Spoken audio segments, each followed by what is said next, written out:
नमस्कार, आप live cities देख रहे हैं। मैं हूं जय शुक्ला। बिहार के लोग अब जरा सावधानी से सड़क पर निकले।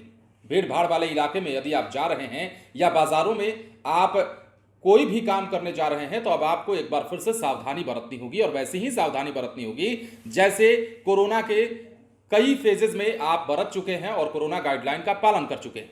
अब देखिए, ये बात हम इसलिए कह रहे हैं कि बिहार में कोरोना को लेकर एक तरफ जहां अलर्ट जारी किया गया है, तो वहीं देश के कई राज्यों में मसलन महाराष्ट्र, गोवा, दिल्ली और अन्य कई राज्यों में कोरोना का नया वेरिएंट जो है वो तेजी से फैलने लगा है। कोरोना का नया वेरिएंट JN1 जो काफी तेजी से फैल रहा है और इसे लेकर कई राज्यों में गाइडलाइन जारी किए जाने लगे हैं। और इस बीच सबसे बड़ा सवाल ये कि क्या नए साल का जश्न एक बार फिर से फीका पड़ने वाला है, क्योंकि कई राज्यों में जिस प्रकार से हालात बदल रहे हैं उसके हिसाब से वहां गाइडलाइन जारी करने की अब कवायद शुरू कर दी गई है। वहां का जिला प्रशासन और जितने भी राज्य सरकारें हैं वो अपने अपने स्तर से तैयारियां कर रही हैं। लेकिन इसी बीच बिहार में भी सावधानी बरतने के लिए कह दिया गया है, और स्वास्थ्य विभाग की जो पिछले दिनों बैठक हुई थी उसमें सभी जिलों को यह निर्देश दिया गया कि अस्पतालों की विधि व्यवस्था को सुदृढ़ रखिए।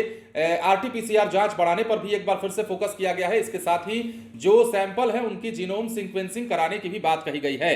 अब कोरोना पॉजिटिव अगर आप पाए जाते हैं तो आपकी जीनोम सीक्वेंसिंग जरूर कराई जाएगी। इसके अलावा जो स्टेटस बिहार के अलावा अन्य राज्यों में है वो काफी डराने वाले हैं। इस वीडियो को करने का मतलब हमारा ये बिल्कुल नहीं था, ये मकसद कि हम आपको किसी भी प्रकार के पैनिक में डालें, किसी भी प्रकार डराएं या फिर आपको घबराहट में डाल दें।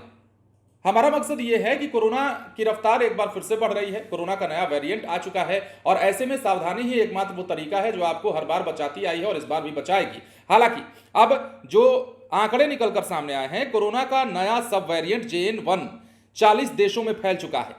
हमारे देश की बात करें तो कई संक्रमित मिले हैं। गोवा में 19 संक्रमित मिले थे, दिल्ली में 4 और केरल और महाराष्ट्र में एक एक मरीज फिलहाल मिले थे। लेकिन ये आंकड़े जो है बढ़ रहे हैं, ये आंकड़े लगातार बदल रहे हैं, फ्लैक्चुएट कर रहे हैं, और इस मामले में सरकारें जो है वो लगातार अलर्ट मोड पर हैं। बिहार की हम बात लगातार इसलिए कर रहे हैं क्योंकि पिछले दिनों स्वास्थ्य विभाग की जो बैठक हुई थी उसमें बड़ा मैसेज दिया गया था और ये कहते हुए अलर्ट जारी किया गया था कोरोना के नए वेरिएंट से कि आप लोगों को अस्पतालों की स्थिति को सुदृढ़ रखनी होगी और जितने भी संसाधन हैं एक बार फिर से उन संसाधनों को तैयार करना होगा, अलर्ट मोड पर रखना होगा, ताकि किसी भी प्रकार की परेशानी से या किसी भी प्रकार की वैसी अप्रिय घटना जिसके बारे में सोचा जा रहा है वो अगर होती है तो उससे निपटा जा सके।